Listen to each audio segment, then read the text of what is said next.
Баршаңызға сәлем достар. Бүгін сіздерге осындай пиццаның рецептімен бөлісетін боламын. Яғни үй жағдайында тез дайын болатын өте оңай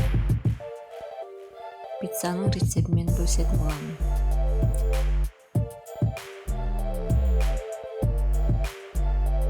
Жұмсақ әрі дәмді болып шығады. Өздеріңіз көріп отырғандай, қамыры өте жұқа, жұмсақ болып шығады.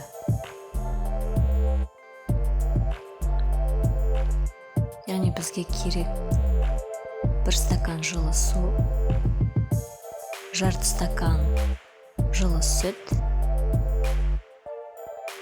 шай қасық тұз, 3 шай қасық қантымызды салып араластырамыз және 3 шай қасық сұйық май құямыз. 1 шай қасық дрожжімізді салып, жақсылап араластырып, керегінше ұнымызды електен өткізіп, қамыр илейтін боламыз.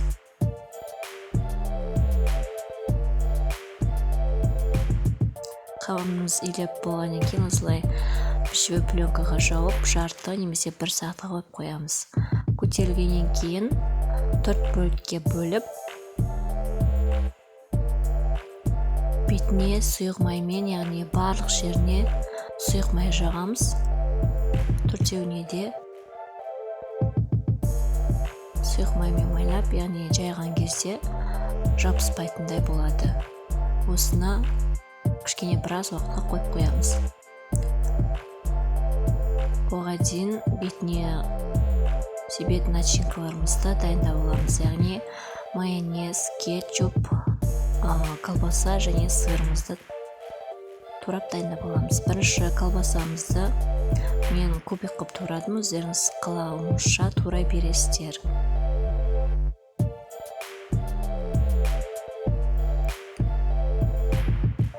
Және де сырымды